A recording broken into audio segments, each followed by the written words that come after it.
Make some noise. Get excited for Robert Lynch, everybody. Robert Lynch. Nailed it.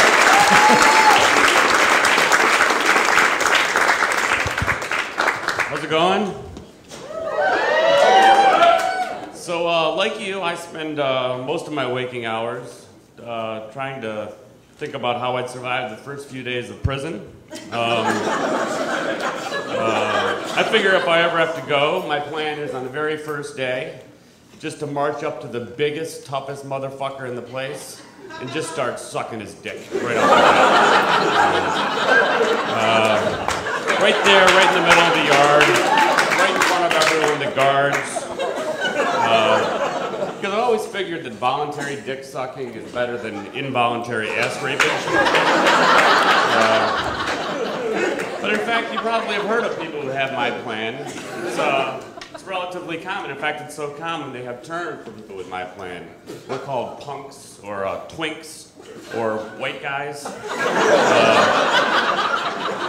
fact, I found that this situation works well in places that don't involve prison, like in being late for work, getting out of a traffic ticket, going up for tenure. For that time when I caught my girlfriend with that guy, or actually that one, that didn't work out so well.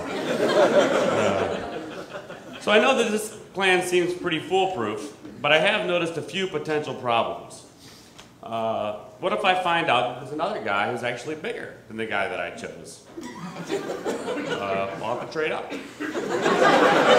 I might even end up being like a Dick Gold Digger, like the Anna Nicole Smith of prisons. Always looking around the corner for the next biggest cock.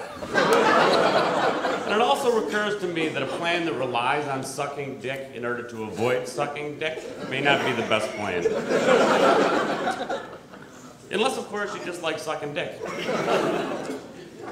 You know what I think is really sexy? A woman's pussy. I don't know, it's just me. Maybe it's just me. All right, you guys are gonna love this one.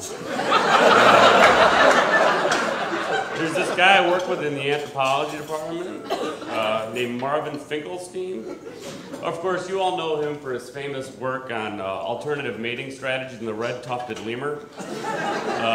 Anyways, I'm chatting with Marv the other day in the hallway, and he gets all up my ass and starts talking about how Homo ergaster is the direct descendant of Homo erectus. And I'm like, oh yeah, Marv. Homo ergaster was the direct descendant of Homo heidelbergensis. Can you believe this fucking asshole? I deal with this shit all day. So the other day, I was at the bar with a friend of mine, and I told her that I had to go take a piss, and she goes, oh, TMI. I don't know if you've heard of this. I've never heard of this expression before, TMI. Apparently it means too much information. Didn't know that until the other day. Well, I just didn't understand how the fuck is my saying I have to take a piss too much information.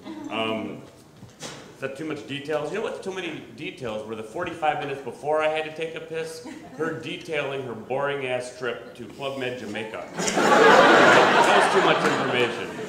Or actually, Katie, you know what would have been too much information? Excuse me, Katie, but I have to take a piss.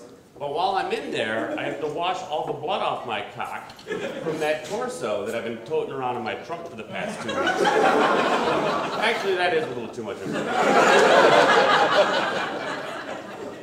So I've got a son. He just turned 11 last week. I share custody of him with his mother, which we had a custody battle about 9 years ago. Anyways, a few weeks ago, I was at a restaurant with him, and the topic of this custody battle came up. And he asked me, how come you and your mom don't live together anymore, Dad? And, in all the years that this happened, it struck me that I'd never had the big conversation with him. When it happened, he was 2.5 years old, he didn't know what was going on, and, it just never came up in the 9 years since. So finally, I have this great opportunity. So I'm thinking, okay, I've got to handle this carefully. I'm a little bit nervous. This is the big one. This is the one about the custody. So I knew it was delicate and I had to be careful. So I said, okay, Nicholas, yeah. The reason your mother and I don't live together anymore is because she's a drunk cunt. see, having conversations with your mother were a lot like playing a game of chicken with a drunken imbecile who didn't own a steering wheel. So as you can see, we don't live together anymore because I had to decide whether I wanted to live with her or live separately. And if I continued living with her, the cops would have come for the 8th time in the same week. And then I would have spent the rest of my life strategizing on how to avoid sucking cock in a New York City.